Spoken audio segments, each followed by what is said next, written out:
Tonight, 4 members of the Kozins family will be murdered, and 1 will be missing. Within hours, we realized it had been an entire family that had been wiped out.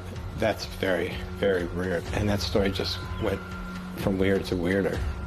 The story spins out of control when one of the victims is a suspected drug dealer. Bottom line is there's 4 people dead, 1 person missing, and at least on our end, a whole lot of questions. People don't know if this is a drug deal gone wrong, a robbery turned bad, or Helen Kozins did it all herself. But in a close community like Athens, somebody knows something.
As one travels the WI-97 on their way from Medford down to Wausau, you stumble upon Athens, Wisconsin. It's the kind of place where the American dream is born. Visitors might stop by a local cafe for a coffee with friends, or maybe one's in town for their 116-year-old fair to hit up the Midway that takes place in August. Known for being a quiet town, perfect for raising a family, and a killer ball team, there's an event that mars the pristine streets. Over 30 years ago, just 6 miles west of town, a massacre changed the community and Marathon County forever. I had been working for the paper about 6 months when the Kozins murders occurred. The Kozins originally were from Manitowoc, and when they arrived in Marathon County, they couldn't have picked a worse time. The county, which had once been part of the lumber industry in Wisconsin, the lumber from Marathon County built Chicago, but all those trees were gone, and all that was left were the stumps. Cutover, which Marathon County is the center of, was considered the poorest area in the United States. The Kozins family settles in Marathon County in early 1906. They live a secluded life on their 108-acre farm, 6 miles west of Athens. After Ignatz and Ann Kozins pass away, they leave the family farm to their son, Clarence, who builds the current home on the property. Athens is a smaller community and primarily agriculture, dairy farms.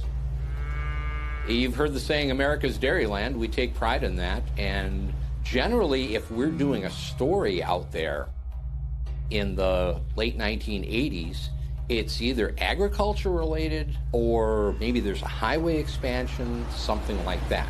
A homicide case like this is just the last thing you expect. By the summer of 1987, siblings Irene, Marie, Clarence, and Helen Kozins all live on the farm with Helen's 2 sons, 30-year-old Randy and 55-year-old Kenneth, who is painfully shy. All but Kenneth live in the dilapidated main house with just a wood stove for heat and no running water. It seems for the Kozins family, time had stood still. Of the 6 people living on the property, only Kenneth, known as Kenny, has an employment record. He spends his days at a local cheese factory, while the rest of the family lives off Social Security. Known as local hoarders, the Kozins farm is a cornucopia of old implements and vehicles, which they've bought and sold. due to the secluded lifestyle inherited from their parents. Most of the Kozins family is exceptionally private and reclusive. Helen and Randy were always seen together. Randy is Helen's chauffeur, constantly driving her to wherever she needs to go. He often waits in the car as she does her errands, even when she has her weekly Sunday breakfast in town. Helen Kozins is an enigma for most of the community. She's quiet and polite. Like most of her family, she still dresses as though it's 1930, as if time moved everywhere except on their farm. In a way, the Kozins are set apart from the community. They have so little interaction with people in the town of Athens that they are seen as oddities. But the 4th of July in an area like Athens is an important event. It's a time when everyone who lives there comes together. Like many families on Independence Day, this Saturday is a typical family day for the Kozins. Enjoying time together, they have a picnic in the yard to celebrate.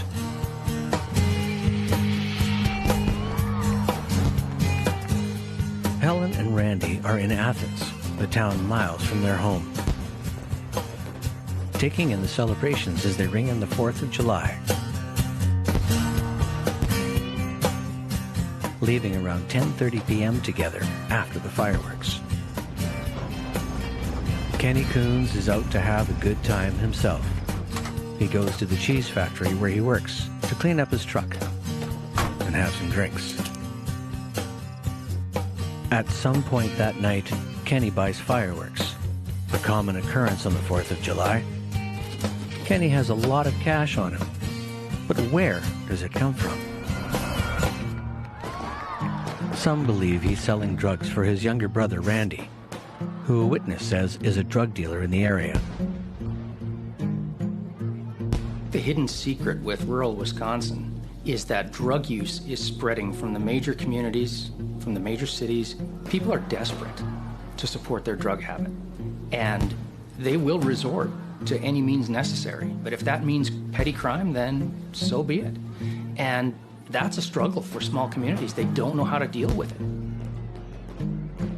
Randy Kozins' reclusive nature and lack of attention-seeking make him a perfect candidate to be a potential small-time dealer in the area. Is it reasonable that Randy would have Kenny involved? As the only one in the family with a regular job, he would have access to more customers. It's 10:50 at night, and Kenny is at the cheese factory. Little does he know what's about to happen back at the family farm. Having left around 10:30 p.m. from the fireworks display, Helen and Randy arrive at home. At some time between 10:30 and 11 p.m., Irene dozes while watching TV in the living room. Clarence is asleep in the bed that's in the room, having gone down for the night at 8 p.m. But someone has sinister plans for the Kozins family. What happened at the Kozins farm that hot July night?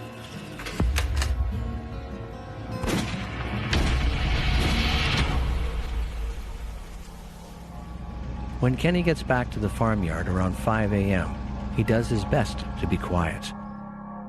He knows it's early. He slept in his car last night and doesn't want to wake anyone up now that he's back home. When Kenny came home, two things that he found strange was that Randy's car wasn't in the front of the house and that the radio was on at, like 6 in the morning, loud. He realizes something's off. He goes over to the house to see what's going on. That's when he saw Marie slumped on the steps. His Aunt Marie lays dead on the steps.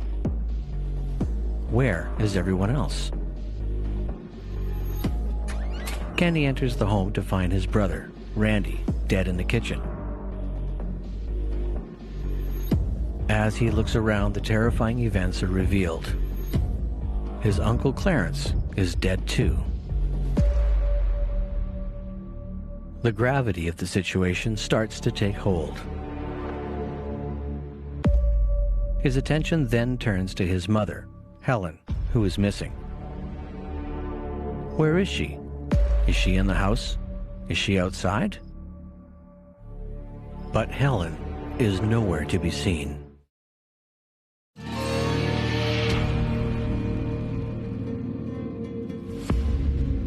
Athens, Wisconsin. Population 1105. Known for its 116-year-old town fair and being a quiet town perfect for raising a family, its surrounding agriculture sprawls out across the countryside. In a small area known as Bern, just 6 miles from Athens, lies the 𝗠𝗂𝗿𝗍𝗶 family farm. Here, the fields turn to dense forest cover. It's in this very place that a horrendous crime is committed. Kenny 𝗠𝗂𝗿𝗍𝗶 has just made a startling discovery. 4 members of his family are dead, and his 70-year-old mother, Helen, is missing.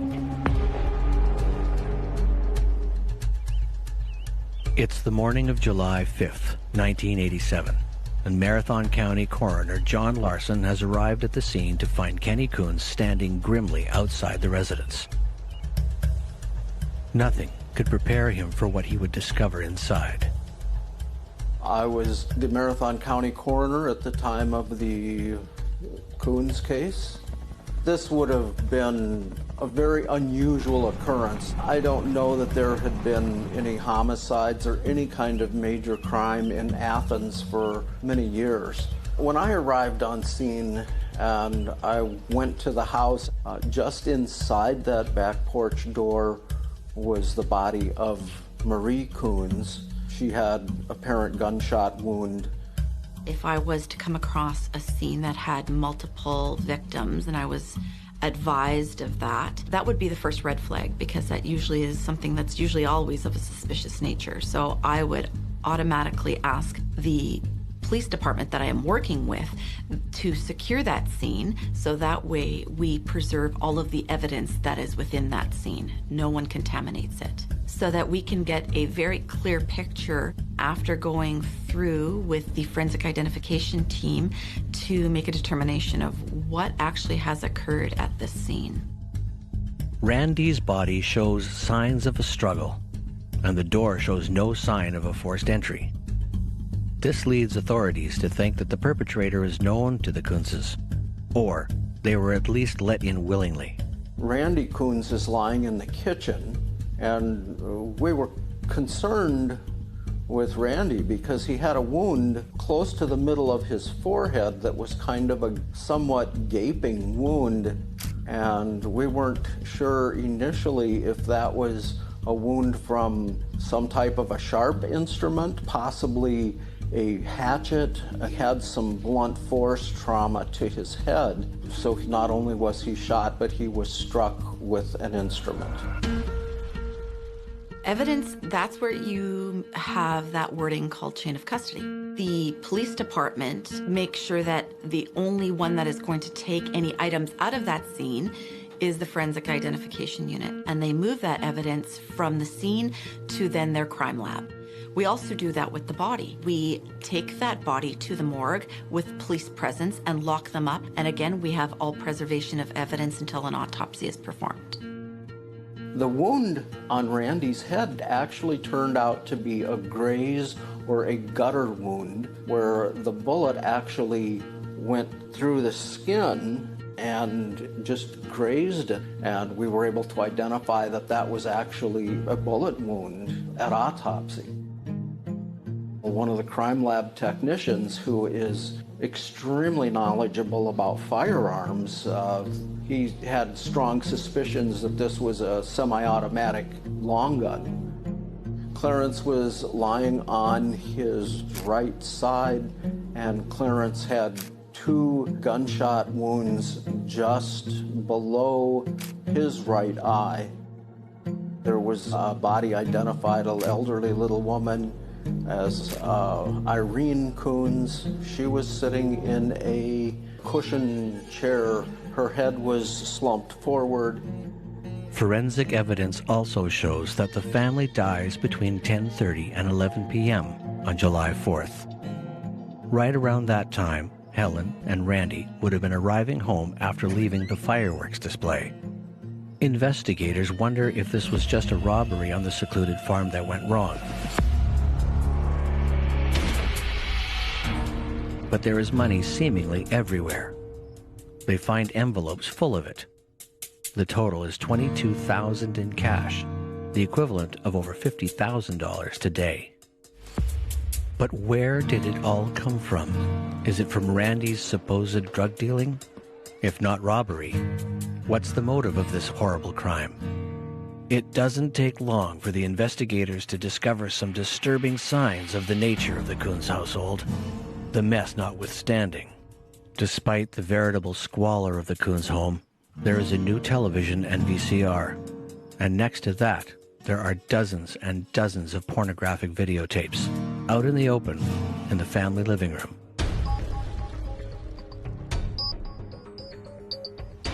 The bodies were each placed in a body bag. At that time, the sheriff's department, they had a pickup truck that had a cap or a topper on it. It's a little embarrassing now to think that we're transporting bodies in a pickup truck. It's not a great deal of dignity, but it's what we had, and those were the resources that we had at the time. I was in the house, and you could hardly move through it. There was so much stuff. In the main room, the living room, Clarence slept with two of his sisters, Irene and Marie. And there was pornography everywhere. I mean, there were stacks of pornography everywhere. Suspicion immediately falls on the only person readily available, Kenny Kozins. This is often referred to as a family annihilation, where one person in the family suffers a trauma at the hands of one or more of the persons that have been murdered.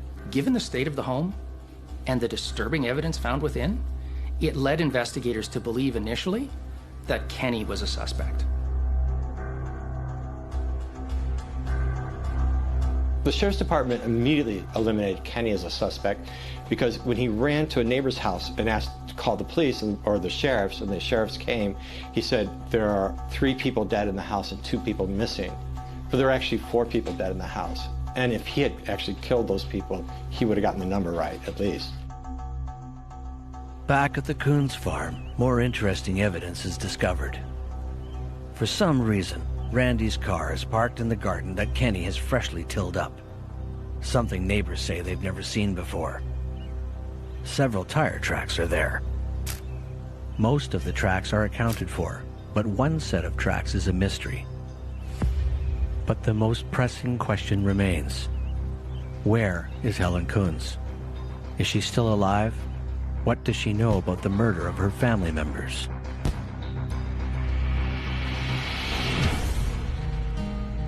Athens, Wisconsin's motto is, a friendly town that bands together. When news that Helen Kozins has disappeared and the rest of the family has been murdered, they do just that. Community members mount a search of the 108-acre Kozins farm. They search through the outbuildings and acres of heavily wooded land. As Helen's disappearance drags on, authorities expand their search, but still, they find nothing. I know that there were a lot of searches done, searches of the area cornfields, searches of woods. They had volunteers, and it was very disconcerting that there was not a trace of Helen Kozins.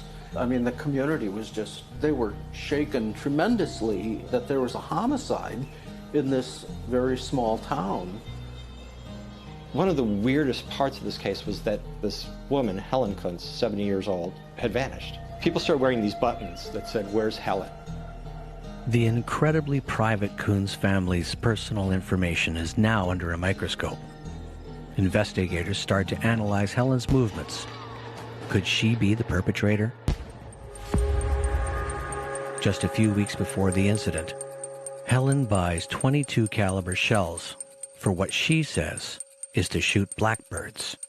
But with the murder weapon also being a .22 caliber firearm, suspicion arises. Could Helen have motive to kill her family? When Helen became pregnant with Kenny, she was 15. She had just turned 15. And she claimed that a bootlegger that lived across the road from the Kunz farm in Marathon County had raped her. He was convicted of statutory rape. He went to prison for about 18 months, lost his farm, eventually died in a car accident. But the bootlegger said everyone knows that Helen and Clarence, her brother, are in a sexual relationship. The idea that Kenny was Helen's son through a relationship with her brother Clarence, one of the victims of the shooting, that never disappeared. When the sheriff's department asked Kenny who the victims were, he said Clarence, his uncle, was also his father. And at first, the sheriffs thought he's just confused. He's just not following what's going on here. But he meant it. There were other reasons to suspect that Helen might have been angry. An Associated Press reporter was interviewing someone that ran the hardware store in Athens. And the person there said, how are you doing? She said, I'm just so angry. My family, all they do is watch pornography all day long. And I just want to kill them. It makes me so mad, I just want to kill them. Though Kenny later denies saying anything about incest in the recorded police interview, the pornographic videotapes found at the home and Helen's own statement at the hardware store give investigators a feeling that something is amiss at the Kunz residence. Have all the years of routine and squalor finally caused Helen to snap? Did she mean it when she said, "I just want to kill them"? Was it all too much? Is this issue with pornography the final straw?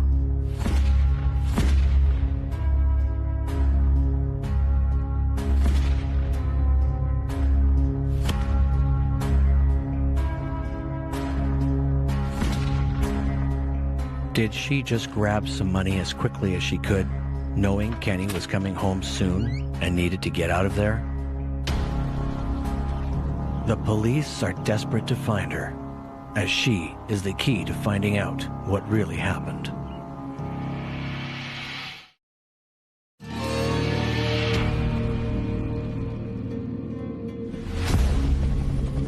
Four members of the Kunz family have been murdered, and 70-year-old Helen Kunz is missing. Despite a massive search, authorities still don't know where Helen is. They broaden their investigation in hopes of getting more clues. Authorities have heard rumors about Randy's drug dealing. Could this have something to do with what happened? As an investigator, it's a very humbling experience when you have a crime scene with very little evidence and everyone's looking at you, everyone's looking for answers. There's all kinds of pressure that's put upon you by the media and by the community. When you have no clues and you have no suspects, this is when the real hard police work begins. Because you know somewhere, someone has to know something. Months go by, and Helen is still missing. Recently, a young man has bought a car off the Kunzes, Chris Jacobs III. Perhaps he knows something that could give the investigators a better understanding of the Kunzes' world. Maybe he saw something or noticed someone else at their farm that could be a clue. He was a young man, a farmer from across the county line in Taylor County, rural Medford.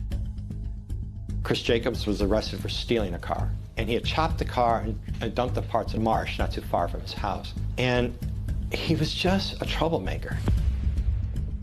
Police are hoping Chris can provide some insight into the Kunzes due to his dealings with them. But he can't offer any new information, so he's released.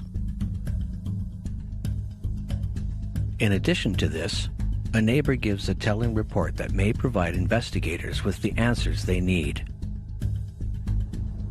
When driving home on July 4th, 1987, local neighbor Alice goes down the road near the Kunz farm. she spots what appears to be a car waiting near the entrance of the Kunz farm, but is met with the glare of a spotlight. Curiously, the car follows her until she is well past the Kunz farm. But will her tale equate to an arrest? Without seeing who the driver is, what does this tell authorities? March 1988. Spring has just hit Wisconsin, and two boys are out to enjoy a little fishing. An ominous odor catches their senses, leading them to a haunting discovery.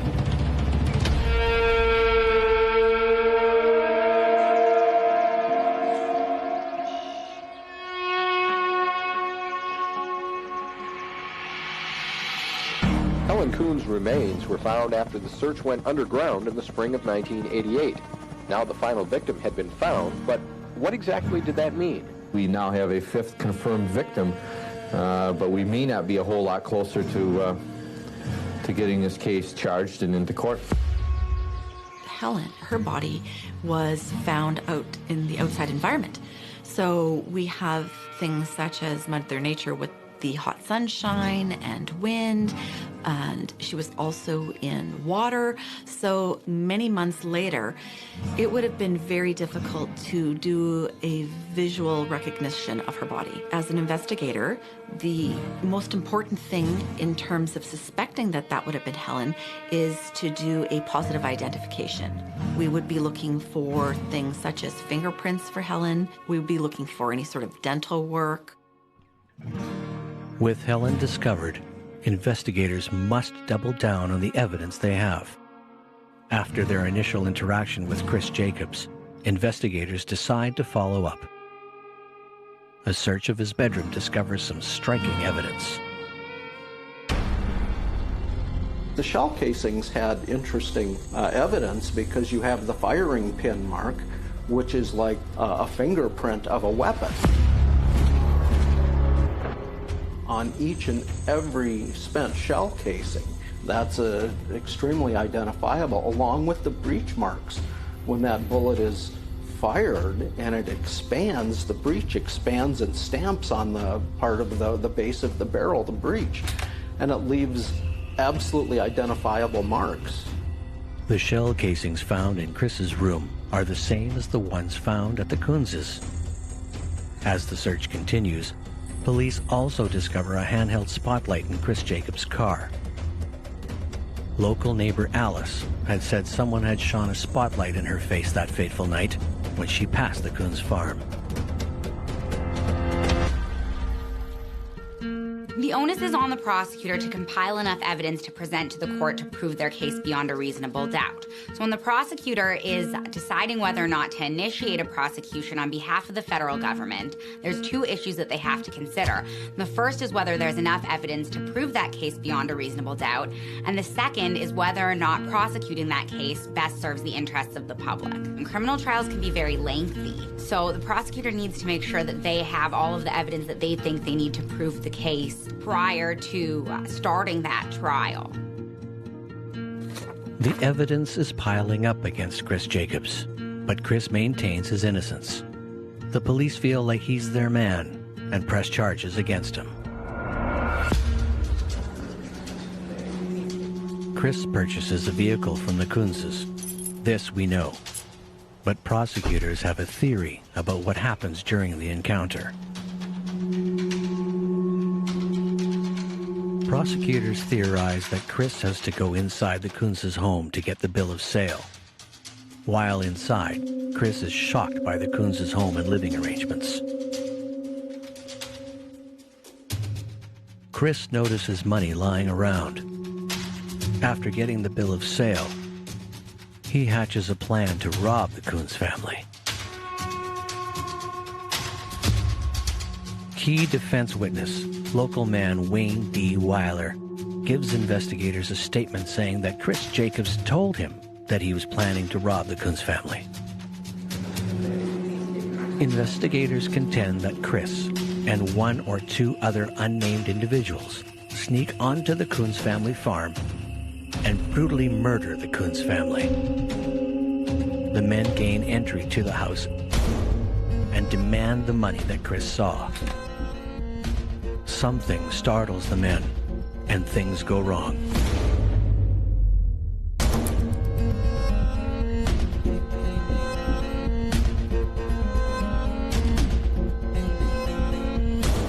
Did Randy try to defend his family from the assailants? A struggle ensues. Perhaps Chris doesn't expect the Kunzes to fight back, and Randy is the next to die. But something occurs that's unclear. What happens to Helen? What makes her so unique that Chris and the other assailants take her with them? Why is there so much money left at the house? Is the motive robbery? Investigators say that the tire tracks at the Kunz farm match Chris's car. Did Alice see them as she drives by? Autopsies show that Helen dies around the same time as the rest of her family. Her body is dumped 19 miles away in the Taylor County muskeg. When Jacobs is arrested for stealing and stripping a car months earlier, he is found to have thrown car parts in the swamps around his farm. Helen is found in the same area. Despite the evidence against Chris Jacobs, his lawyer has another theory behind what really happened that night.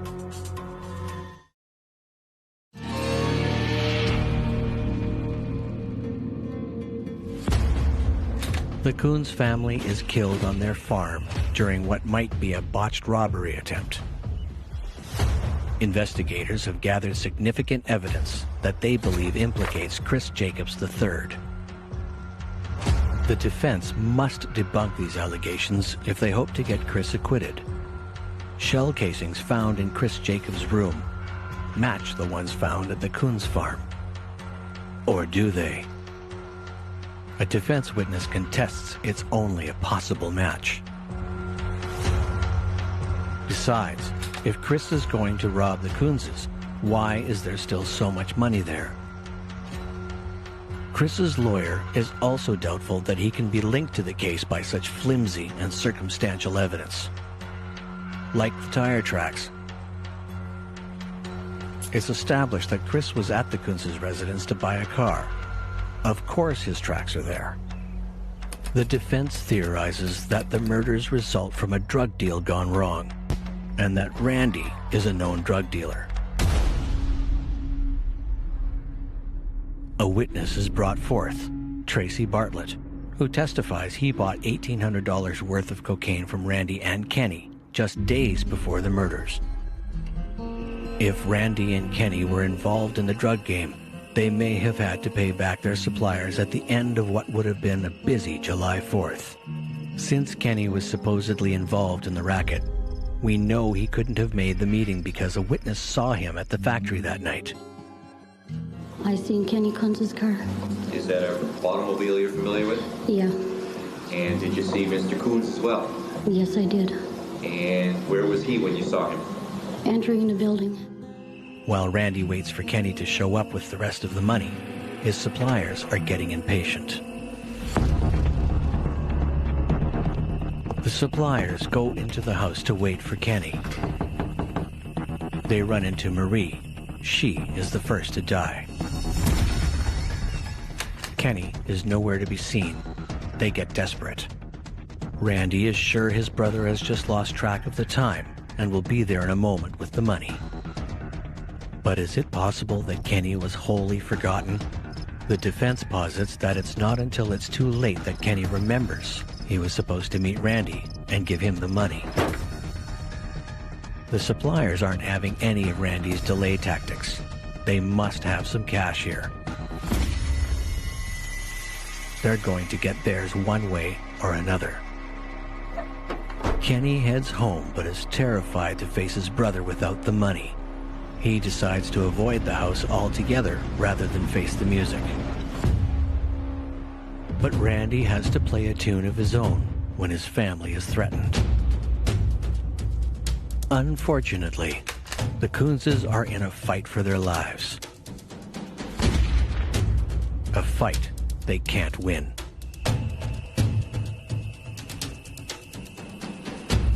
But why did they take Helen to another location to dump her body?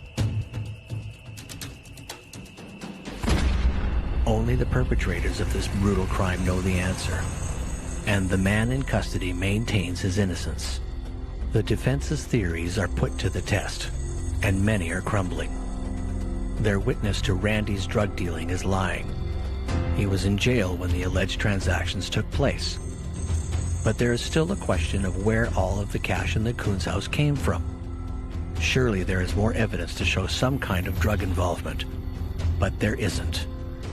We didn't find any drug paraphernalia, scales, needles, drugs themselves, no marijuana, cocaine, packaging material, nothing like that.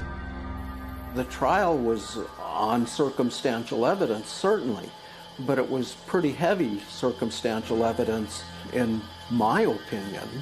To say that he absolutely pulled the trigger, I don't know that anybody can say that. The prosecutors are confident that they've made their case. The defense hopes that they're able to show that Chris is innocent, as Chris Jacobs III's mother testifies he was helping her birth a calf at 11 p.m. that night. As found number 5, not guilty of murder in the first degree or felony. Chris Jacobs III is found not guilty.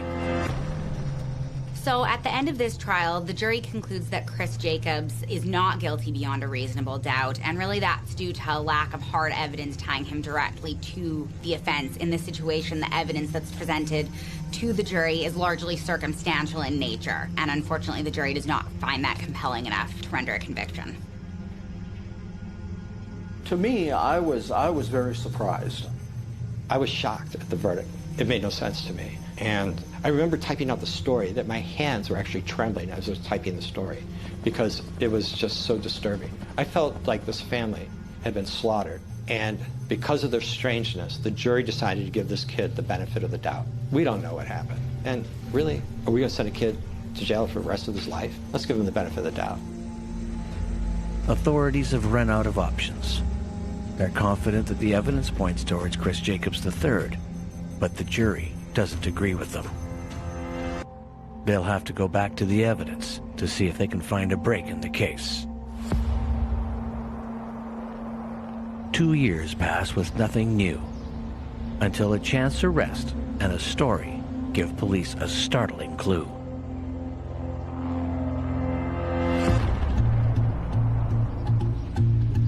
It's 1993. Chris Jacobs has been working construction since he was acquitted of the Kunz family murders. However, one day before the statute of limitations runs out, Chris Jacobs is arrested again. I remember the conversation among myself and a number of my colleagues. None of us are attorneys. We're asking ourselves, can they do this? Because it sounds like double jeopardy.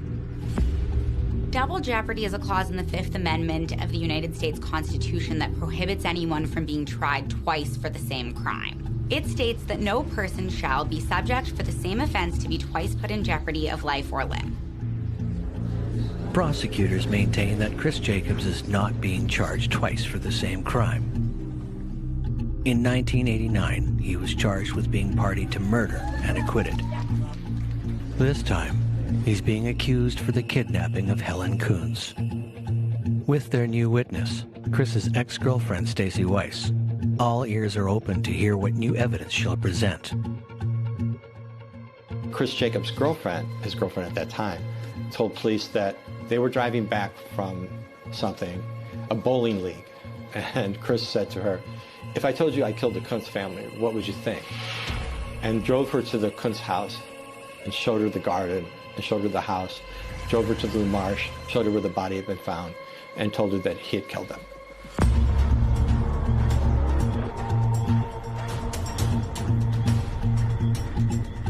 And she killed Helen there. her statement became he raped her in order to prove his manhood, to prove that he was a man. From there, the story is hazy. Helen is subsequently killed and her body thrown into the swamp. The defense retort that Stacy is Chris's ex-girlfriend who has an axe to grind after they have a falling out, saying that Stacy has recently been arrested for a robbery and making up these accusations for the DA to drop the charges. But Stacy Weiss's testimony isn't the only evidence the prosecutors have. Authorities have a receipt for the tires that Chris bought after being to the Kunzes, along with the evidence from the first trial about the tires. They also have the bullet casings found at Chris's house and the Kunzes on top of the spotlight found in Chris's possession. This, coupled with Chris's threats to a prosecutor witness Wayne D. Weiler after the first trial, is enough for the jury. Chris Jacobs is convicted for the kidnapping of Helen Kunz and sentenced to 31 years in jail on July 7, 1993. Despite multiple appeals, the conviction is upheld. While many believe that justice was served with Chris's conviction, some believe that he is innocent and that he is just another victim of the murders in Marathon County on July 4th, 1987. Whatever happened on those back roads, we may never know. We know that Helen Kunz and 4 other members of the Kunz family ended up dead. The Kunz family massacre remains an open case because the only person ever charged with their deaths was acquitted. There has never been any other serious suspects in the case. The facts confound authorities and researchers alike. Who killed the Kunz family? You know, one of the things that sticks with me and has from the very beginning is these people may have lived a different sort of lifestyle, but what happened to them was terrible. They didn't do anything to deserve this.